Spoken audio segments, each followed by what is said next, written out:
Woo! Okay, wherever you are, whoever you are, welcome to this edition of the Aperitif Concerts. This is a double shot. We have two artists on tonight, but our very first artist, well, let me introduce myself first. My name is Stacey Dyson. I'm the head of Tesoro, which is an international women's poetry network. And our mission is to create, protect, and maintain safe spaces for every woman who works in words. Tonight, we are really lucky. I say that for all of these shows. I know I'm being repetitive, but we are just really, really lucky. This is one of our newest Tesoro women. This is Beeyonka. I will let her tell you about herself because I would just go on and on and on, but she'll be a little bit more productive. So, Bianca, welcome and tell us about yourself a little bit.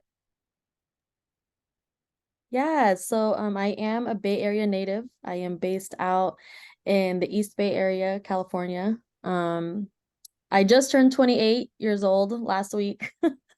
So cheers to the late 20s. I am here now. I am present. Congratulations. Thank you. And I am a poet, a writer. I specialize in music as well, music production. And I got started with everything in high school as just journaling my feelings because I didn't know how else to deal with them. And now I specialize in Indigenous poetry about, just being a brown woman growing up in a society that didn't always accept brown women. And that is my story. Okay, no, we'll tease out a little bit more during this interview, but I'm going to start you off the way I start everybody off, and you can interpret this however it is you need to interpret it, answer it whatever way you need to answer it. Why poetry and why now? I always felt like I couldn't always fully be myself, whether that's cultural standards or societal standards. I always felt like something was missing. And I always felt different. And I know that's a cliche with people, but I grew up in a family primarily that is athletic. And for me, it never ever crossed my mind to be an athlete. I have a lot of basketball players and D1 athletes and football players, and I just wanted to do music. And I thought music was where it was at, but I can't sing at all. I don't have, I mean, I can hum a really great. The shower makes me feel like I'm Beyonce. But, I'm like, I don't know if I can really sing or do any of this part of musical production. And I just started writing, though. It didn't stop me from writing. And I remember writing at 16 all the way up until college. And in college, I have my BA in liberal studies, but I took my minors in ethnic studies. So I actually took an Asian Americans class that was called, and I still remember to this day, is it was a literature class. So I was under the impression we were just going to be reading ethnic studies books. Come to find out, it was actually a spoken word class, and our final project was to perform about Love it. marginalized or a marginalized community to focus our scope on and speak on their behalf. And I thought that that was the coolest thing. And I was like, oh, this is a thing. And I remember our professor, rest in peace to professor, but she showed us so many, Def Jam poets. And I remember just watching all these Asian American women. And I was like, to know that there's someone that looks like me on that stage speaking about things that we are not allowed to speak about with our families was like immensely amazing. So I just kept writing. And 2 years ago, um, with the pandemic and everything, I decided, why not? If not now, then I'm never going to do it. And I don't know what I'm waiting for. And even if I'm the only one that feels like this in the room, I know I'm not the only one that feels like this in the room.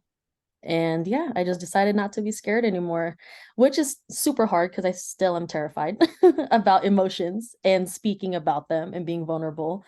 But it was a healthy transition from seeing everyone just be held captive in their homes and being like, I don't want to feel like that anymore. Okay.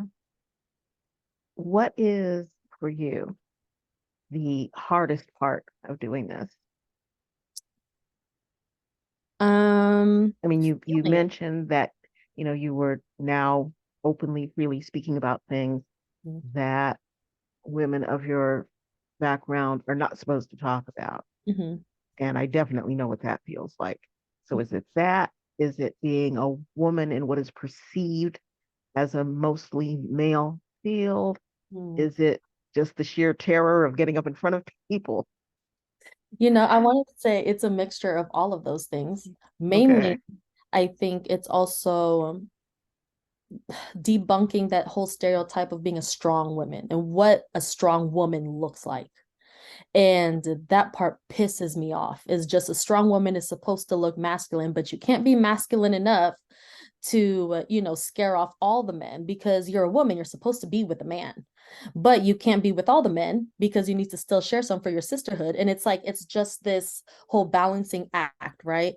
And it's just one of those things also being the first Filipino American Spanish born in a family of immigrants. You're just like, you have so much to feel like you have to prove, and they keep reminding you have to prove something because you're the first of us to do this, you're the first of us to do that, and if it's not you, then you're going to fail a whole lineage of people that want to be you. And I'm like, really? Don't be like me. Like, I still don't got to figure it out. I don't think I ever will, you know but it is that. And I think what keeps the pen going and what's also the most terrifying is feeling while you're doing poetry.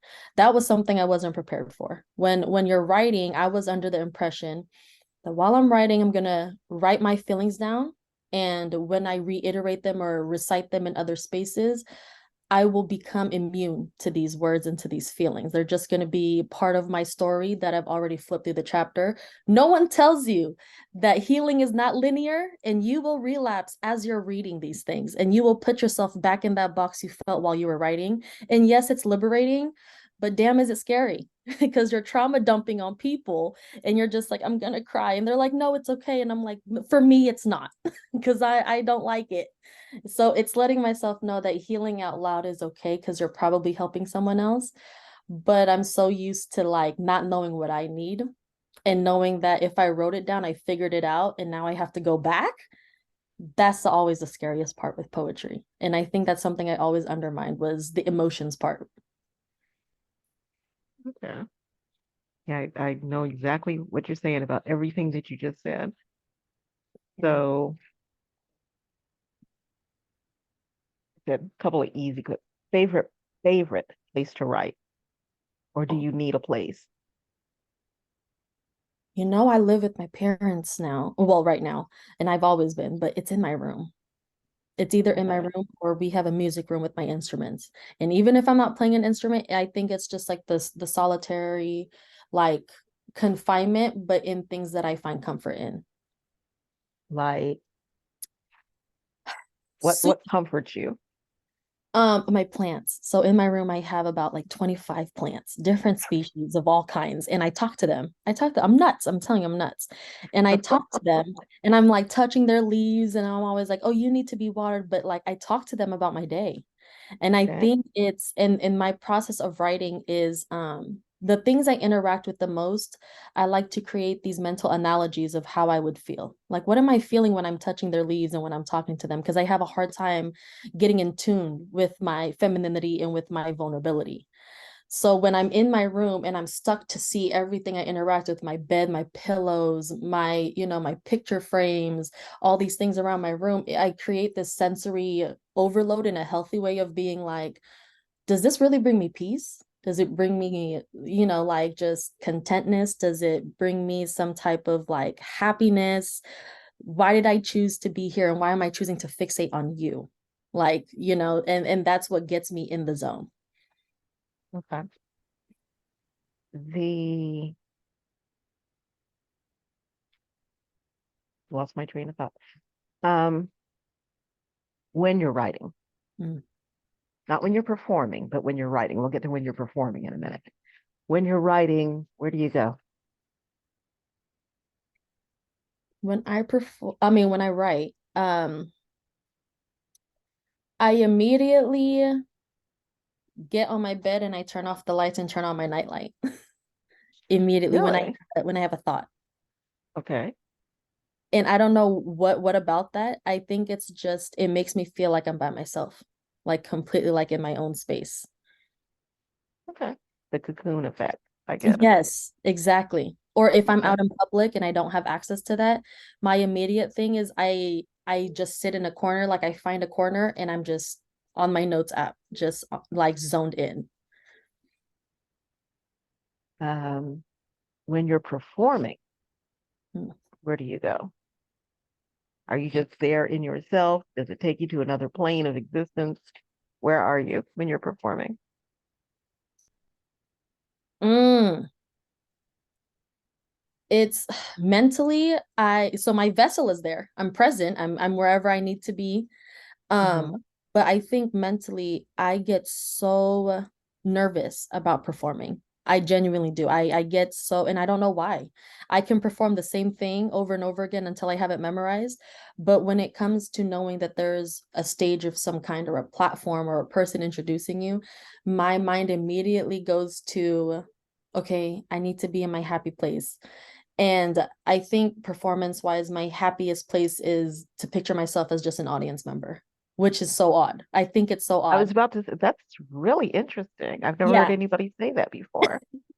Yeah. Cause then I'm like, okay, I can just picture myself up there, but I'm looking at myself in the crowd. Just talk to myself. You're entertaining yourself. If you can't see anyone else, just be mindful of you out in the crowd.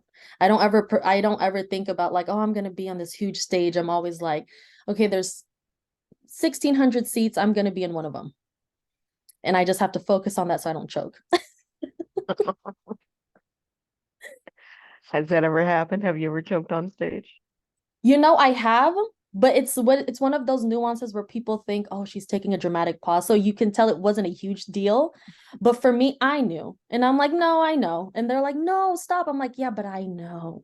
You don't know where I did it, but I know where I did it. Yeah. Yeah. Serious case of cotton mouth that night. And I was like, I'm just throwing out my words right now. It happens. And my big takeaway from that is always, okay, I didn't wet my pants, throw up, or pass out. It's pretty much all you can ask for, really. Right. Yeah. Okay. So down the road, more writing, more performing, all of one or none of the other. Where do you think this is going? Or do you Um, know? I You know, don't. we were talking about having a plan. Yeah. I've always teaching for me, or I guess I want to say education for me has always been easy because I just have like such an intention for it for some reason. I never tried to. I'm naturally just I vibe with it so well.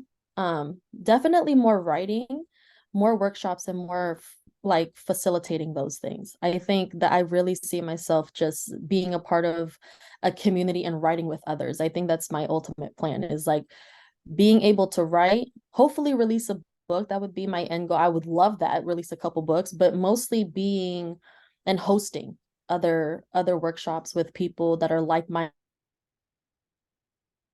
that want to perform that just doing that whole thing doesn't I'm not saying I want to be a mentor, oh gosh, but it would be great to hold space with other creatives, like my Patreon, my Patreon. I love that stuff because it's just speaking out about poetry and writing and literature and books, and I love that, and I want to hold more spaces like that. Hopefully in person too. That would be amazing.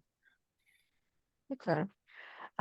We've got about a minute left before I turn the microphone over to you completely. Tell Yeah. us a little bit about your Patreon and any shows you might have coming up. Yeah, so I have another Tessero performance next Friday, so I'm excited for that. That is my I think that's my only performance this month. But my Patreon, the Dope Poet Society, it was released over the summer and it's been great. I love that it's another safe space for people to go to. My links are on my IG and everything like that if you guys are interested in joining and stuff. I do one Patreon workshop a month because we do monthly themes. This theme this month is Sounds of the Soul. So I'm going to be mixing music and poetry and lyricism and seeing how those things connect. and there will be prompts and stuff like that. So I try to make it as interactive as possible. I join in. There's nothing that I don't ask my patrons that I wouldn't do myself. So I join in on the prompts. I join in on the discussions.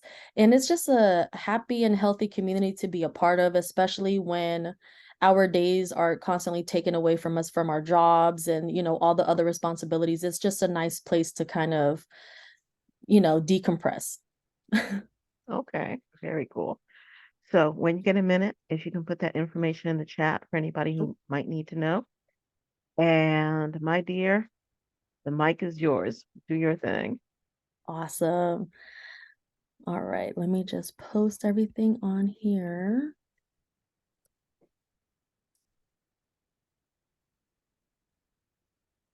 Awesome.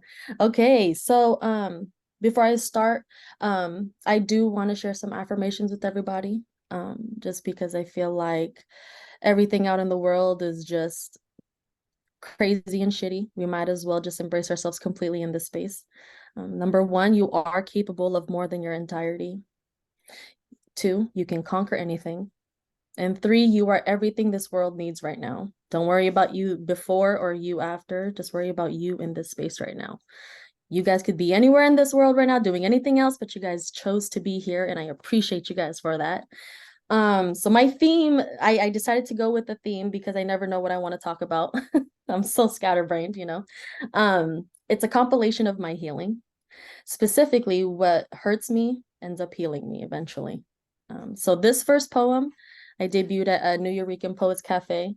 When I was still a baby poet, I did like 2 shows and I thought I was going to choke in front of a bunch of New Yorkers and get booed. And I didn't. So it was great. This is entitled Being Brown. I love being brown. Brown is a culture, not a cult following. Seeing brown people express their indigenous nature, protesting to be seen other than being murdered, raped, or deported. Brown sounds like speaking with accents and forbidden native tongues, all while creating communities to express that we do belong. I love being brown. Brown is only seen as a color, a hue, but not a style. See, brown is only brown until the oppressor makes it beige, and now, oh, it's an aesthetic. Brown is exotic cars, games, and food. Brown is tasting the food of my people and feeling it weigh my stomach down into a food coma. The smell of burnt embers and floral notes from the banana leaves of the roasting lechon carne, with white jasmine rice as the base and lumpia as the snack, appetizer, and party favor. I already feel the high cholesterol turning my ears red. I love being brown. Brown is the caramelized skin of the men and women who aren't idolized because they're too melanated. It's okay though. See, brown only makes gold shine brighter, so hold your crowns up, kings and queens. Brown is the communal acceptance of being a part of every culture because at one point we all were colonized by the same intruder kind of love. The familiar essence of calling the elders auntie and uncle, growing up with their kids as cousins, and every Saturday night we're going to another barbecue. Damn, I love being brown. Neighbors became friends, friends became babysitters, and babysitters became family. So many people in this family tree, we forgot that most of the family are only stray branches of expired visas and green cards, but in order to vine them back to us, let's help them get married so they can have papers. I love being brown. Brown is the benevolent silence that comes from other communities being harmed as long as it isn't us, so we don't draw attention to ourselves. Making enough noise doesn't mean silence the others, it means amplify the knowledge, but ignorance is blissful when asked, not told. Slaves to farmers, brown sounds like a union. I love being brown. Brown is a sound of people strong aloha to the aina and how much we are connected more than you think. We are rooted together, mud-bound, see. Brown will never sink. Brown is more than a color. Brown is a revolution. Brown is education. Brown is anything it wants it to be. I love being brown. Brown is me. Thank you so much, everybody. So this next poem is a story about what fails me essentially aids me. Like I mentioned before, I come from a family of immigrants and they don't always understand what it's like growing up in a westernized society. And this is some of those things that I feel like helped me heal through that. If I had a first aid kit that could make me feel better, what would be in it? That's kind of funny. The first thing that comes to mind is nothing. The things I thought I needed never needed me back. I thought about a mother's love and concern, a father's acceptance, or a sibling bond. I thought about band-aids, Neosporin, or even an ice pack. The thing about first aid kits is that it's reassurance you'll be okay, but you'll also be functioning at less than 100%. But even a mother's concern coerced into a holy chant while rubbing Vicks Vapor Rub on your chest, and a father's acceptance to have you in his life while you and your sibling can have conversations about nothing, can somehow make you feel like you're invincible. Like you've never been broken or shattered, only to realize you're as flexible as glass and have depth like the ocean with ideas filled to the brim of wonder. And everyone wonders why you can't just sit still, why you can't just choke on family narratives like family ties so tight you choke on nuances of permission to be happy, please. Ties so tight you start to dangle above the hurtful truth that maybe the reason why blood is thicker than water is because it's proof family can kill you before society does. Family ties so tight they're tangled, knotted, webbed into ancestral fear of proving, always proving that they're right. Band-aids don't do much other than indicate a reminder you've been freshly cut or still healing from something you didn't think would hurt you in the first place. So now you're rubbing Neosporin on a cut, hoping it glues you back together, back to a time where you walked around in one piece, yet even an ice pack can't make you feel numb again. Can't ever make you feel numb. I guess you can say I'm thawing, defrosting from all the trauma that's kept me frozen for so long that even ice packs doesn't give me the chills that I've received from speaking to my own family. Now, when I think about what would be in my first aid kit to make me feel better, I'd say anything that keeps me alive because I'm tired of surviving. Thank you. This next piece is me getting in tune with my own vulnerability and me answering my own question to myself that I've had written in a journal for years that I've just avoided because it had to do with feelings is what has your sadness done for you? So I started it off with 3 things my sadness has given me are a shelf to put all my other feelings on because they somehow all root back to the despair I feel. The same shelf that carried the forgotten toys that were once my salvation. The same shelf that would just stand there wanting to be of service like it was signaling me to come home to myself, but I never dusted myself off to begin with. But where there's shelves, there's books, and wow, how much my world wanders around worlds. Thrillers became my favorite reads of all time, and maybe it's because I could relate to them so much, like how the character develops to a point where they lose their mind, and now you're left thinking if you've discovered a death or just planned your own.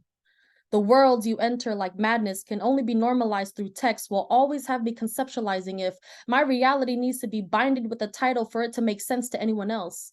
With an anecdote from the author that dizzy spells are a side effect from the worldly roller coaster they're about to enter.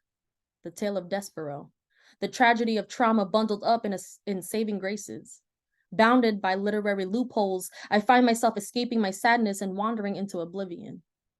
What surprises me the most is how my despair gave me laughter. That cynical, identifiable, lethargic mime of a meme awaiting in a pool of obsidian as hope and happiness seduces me, with the last threaded piece of redemption like blessings are only meant for purists and perfection can only be seen through a glass onion.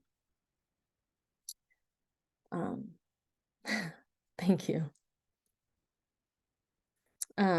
This last well, it's not my last, but this piece it's called Tuesday because I wrote it on a Tuesday and I was tired as hell. And I was like, if I'm gonna be tired, I need to make it worth it. So I pulled an all-nighter, ironically. So this one is entitled Tuesday. I'm tired, but not in the way you think. I'm tired of yesterday's grief that lingers on to today's misfortunes as if the future isn't already on borrowed time, and I'm in debt with memories that haunt me as if living has become my new paranormally. I don't do this often because I'm not used to skeletons moving around in my closet. The world's a burden.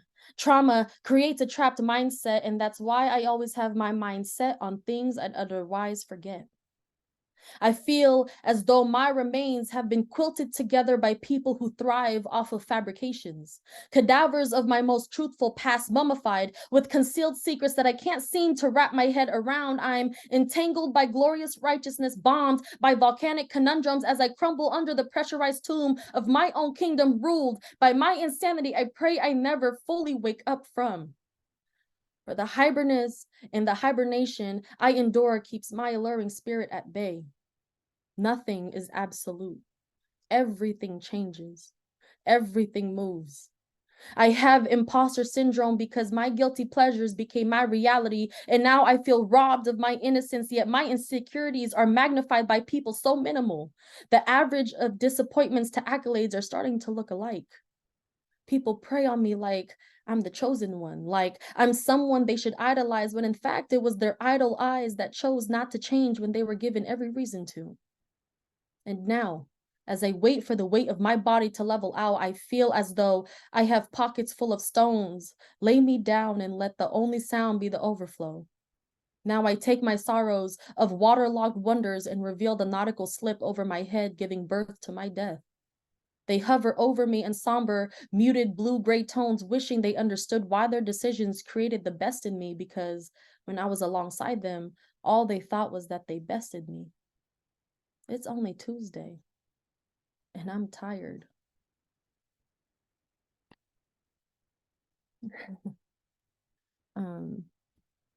So this next piece is entitled Lovesick, and it's an ode to the age-old phrase, love conquers all, and comparing it to being seasick and isolated as an island full of emotions. And I wrote it during Pisces season, so I was like, water, love, it makes sense. So here it goes. Oh, and this piece also won me my first slam competition. So, I will take it. I've never competed before, so I mean, things happen. Love conquers all. Love conquers me. Love conquers us. Does love really conquer all? Can it cover up crevices of darkness peeking through, trying to digest the light it wasn't meant for? Can love show me ways to get to where I'm supposed to go, besides through pain and healing first? The space my body takes up is a bridge, filling the gap between a rock and a hard place. Only concrete thoughts are welcomed here, because I'm tired of floating and then sinking and then gasping for air. Love is finicky, like a fish out of water, baited by promises and trapped by vows, pulsating in a bucket filled with hope, like it kept trying to catch itself. Love creates laughter and sadness. It's a wild card of wisdom. It gives us a deck of cards we never know how to deal. Love conquers any conversation, but we never know if it's showing us shadows painted on the illuminated walls, or if it's a bloodline baited with broken promises. Love can be as deep as the ocean, but seems to only thrive in shallow waters, enough to see from the surface, drowning growth and washing away impurities of the conquered. Conquered like how the conquistadors loved on my people, so now we carry crucifixes of their names on the backs of our native tongue that now speaks of blended love, tongue twisted with confusion, tornadoes of troubled truth. And although I know it's tradition to forget, the memory of pain is embedded into my spine, because my body carries the stories of my ancestors. So when it rains, it pours. And when it rains, my ancestors weep, weeping woefully as love conquers the corners of my mind, connoisseurs of the cerebral cortex that composes our consciousness, interlocking with hook, line, and sinking. I'm sinking. I'm floating, I'm gasping for air, but everyone stares like I've just reached the bottom of the fish tank love has put me in, a spectator sport. Everyone stares like love can't be fluid, as if love can't run through us. Only away from us, love conquers water. The tide's offering the gifts we think we need until it drowns us in tsunami sorrows. So when we talk about it, we can laugh until breathing becomes a gift. Or how love conquers women through social media gratification only to lure them into a world full of trauma and left with cadavers of regret at the hands of men who had no intention of giving their hearts away, so they took hers instead. The love we embody always takes somebody. This is the love I know. This is how I remember it. The way a fish is still a fish even after it's been gutted. And do you think the fish forgave you? See, love can conquer anything. It can conquer your heart like a cancer, eating away until you're nothing but a vessel of your mistakes, disguising themselves as something beautiful. That kintsugi type of love, like shattered but lacquered with gold to highlight how love could murder you into living. Love conquers your mind. Love tricks you into thinking that maybe, just maybe, you can sleep on a heavy heart, anchoring you to the ocean floor, swimming with the world's wonders, wondering if you'll ever be good enough. Does love really conquer all? Because I love thee with the love I seem to lose. Thank you.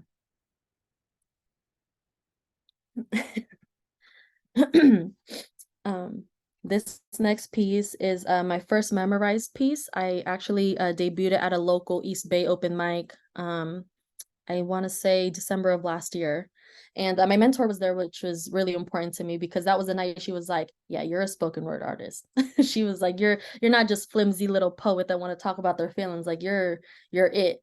And I don't take compliments well because I always think that there's always that one thing I'm missing, or I self-critique. We all do. But this one is entitled Risen. And it was me actually focusing on my inner child and why am I the way I am? And it's a song about victimhood versus survivorship and taking ownership over my healing. So here it goes. I hate feeling like I'm never enough.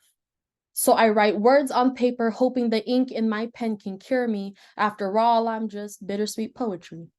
I became everything I fear, so now I'm fearless. The poetry that revealed itself as a wet stain on my notebook is just a reminder that this is simply all the love I could never give myself and putting it to good use. Yet, just when I thought I conquered that anxiety in me like an angry deity, a spark of lightning crashes onto my life course, giving me every single color in the rainbow, but without the glow. This only happens when I challenge my synapses, like my neurons don't understand why they're always strung out.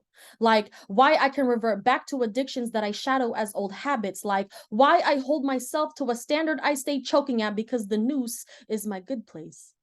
I can always smile the biggest because the hurt inside of me is a gaping hole that has a gravitational pull on everything I try to hold on to. So I resort to thinking, if I can cut myself down at every instant with the sharpest razor blades, then maybe my highs can just be mids and gravity won't hurt as much because I too have a tendency to destroy whatever helps me get off the ground between every how are you today is, and I'm fine, but I don't think I'll ever be okay. It's another mnemonic phrase I associate with between the length of my smile to the length of my broken heart, and I say broken because shattered sounds too winded. Shattered sounds like me taking fragments of my heart and using them against myself. Shattered sounds like shards of false loyalty piercing my skin again as a reminder that I only know how to befriend people that walk around like they are weapons of mass destruction. I gargle the tears that run down my face so frequently. Saltwater streams create crevices only they can navigate through until they reach my holy grail of a mouth that puddles all of the drenched and damp doubts. My desperation told my depression again.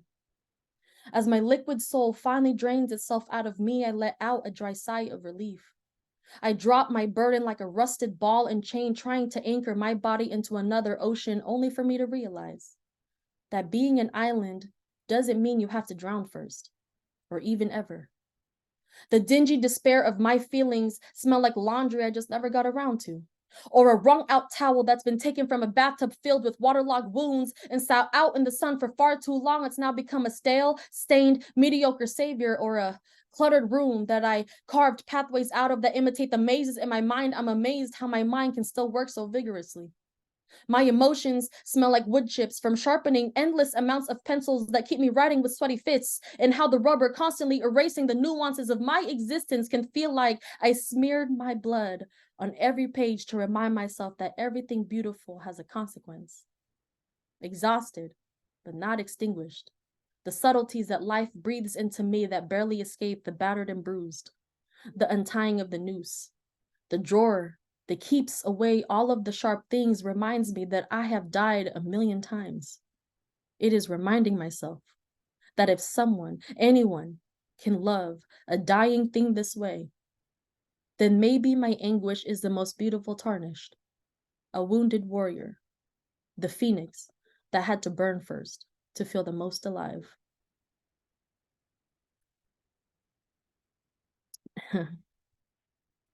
um So this one is my last piece, and it's a tribute to lives lost in the search of true humanity. Um, it's called "I'm Tired," and my heart goes out to those healing from things we don't speak about, and I'm holding space with you if you've lost someone as well. This one was actually inspired by the Uvalde shooting, um, and as an educator, nothing makes me more upset than babies having to pay for the mistakes of other people. They don't know any better. So this one I actually wrote right after I found out that it happened. Um, and this is for them. Sending love to your nervous system. It breaks my heart that we must reap what the government sows. Children and teens in the US are 15 times more likely to die from gunfire than their peers in 31 other high-income countries combined. The US also has nearly 25 times the firearm murder rate. To think that our children will most likely die from a gunshot wound than any other health ailment is alarming. But the government will choose to sleep on social issues while they lay their head on a bed full of heavy hearts. And as the saying goes, power to the people. Yet the people in power leads to hopeful policies that create hopeless results, inspired by the numbness of continuous thoughts and prayers, because resilience becomes silence. I always question why our leaders can go to war when they cannot lead to fix problems happening in their own yard. Having security in at-risk schools seems like a good idea until you realize it's only to notion that the statistics of at-risk student body already makes them criminals. So at the end of the day, they aren't being protected, they're being punished. And the government wonders why we view security as a prison sentence rather than an act of civilian safety. The worst thing this world has ever encountered is a human hunger for power. We're not only being forced to be complacent about carnage, but also living in a world that is already dying. The endless cycle of hearing about tragedy, relentless media attention, offering thoughts and prayers, debating whether or not guns should be prohibited, resulting in no action, going back to normal while we wait for the next disturbance in our communities it's exhausting.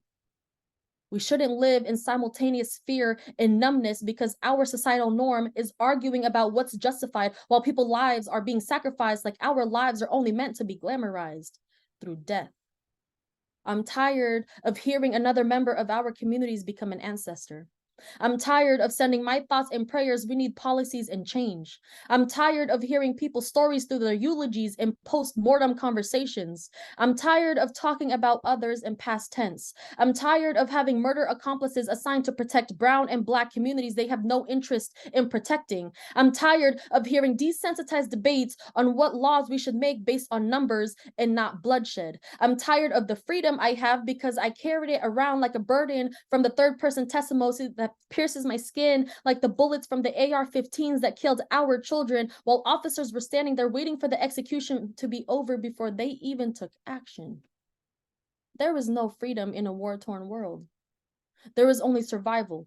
And hoping the difference you make is the one that stays and doesn't fade like another news line waiting for another audience to sympathize over. Remorse needs revolution, revelation, and retribution, not a reverie.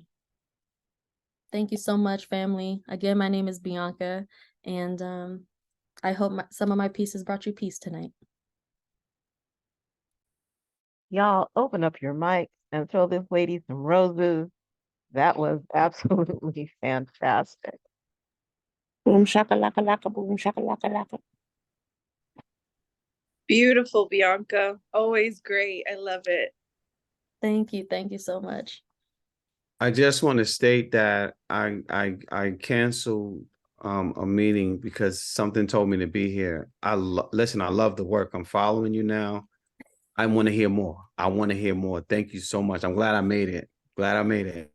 Thank you so much. I am speechless here. I mean, when I signed you for Tesoro, I knew how good you were. Okay. I didn't know you were good like this. Okay. Um, please follow this lady on Instagram. Um, check out her Patreon. If you are so moved, please donate to her flow. Anything that you donate to her flow, 90% goes to her, 10% goes to Tesoro to keep the lights on. If you have any questions for this artist, now is the time to ask. We've got about 5 minutes, and then we shut down before the next artist, which will be the raw poet Rita Zahir. So if you have any questions, now's the time to ask.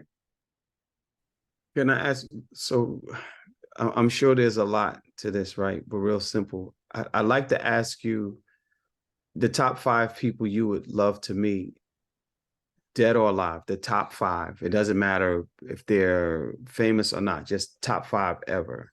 It's a question I like to ask people who I think have a great talent. Rudy Francisco, as a performer, he is just someone I love. Nio Jones, because of her vulnerability, she brought me peace. Cliche, but Michael Jackson.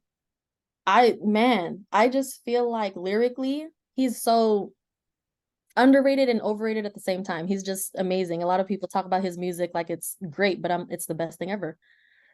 Dang, the last two are kind of hard. The Bee Gees. I know there's only one of them left, but I would love to meet the whole band. I'm an old school soul. My mom put me on all of this music beforehand. And I want to say are they called the Emotions or Emotions? The people that sang Best of My Love? That's my favorite song ever. So I would love to have met them and, be in the same booth. Tell your significant other, I don't mean any disrespect, but I love you, woman. I love you. Thank you. Thank you. Okay. Are there any other questions for our guest artist? Okay. So again, open up your mics one more time. Throw some roses for this lady. Thank you so much, Bianca. That was past incandescent. Let me tell y'all what's coming up next, because Tesoro owns this weekend, basically.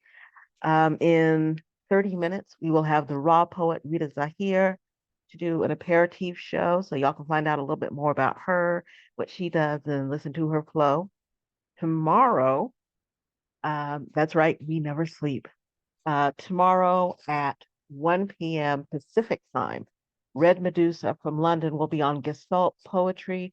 You can catch those details on their Facebook page as far as when to tune in and all that. That will be, as I say, at 1 p.m. Pacific time tomorrow. And then after that, it just gets better, people. After that, at 5 o'clock, for the word is right, you have the one, the only, the incomparable poet Rose Gold, who is going to, just rock that mic at 5 o'clock. And then, Sunday we take a break because even God had to get some slack on the seventh day. So thank you all so much for being here. One more time for our feature, Bianca. Follow her on IG, follow her Patreon. Follow her if you see her in the street, follow her to her next reading, okay? But don't make it creepy. Anyway, as I say to all of our audiences, because I have too many time zones to deal with, wherever it is you are, whatever season of the day you're in, have a fantastic rest of whatever. Okay. Keep an eye on the Tesoro webpage, which is www.choirsingers.com, to find out what it is that we're up to, where we're going, because in a minute we're going to be in your backyard and you need to know. Y'all have an absolutely fantastic weekend, and we will all see you somewhere around the way. Thank you so much.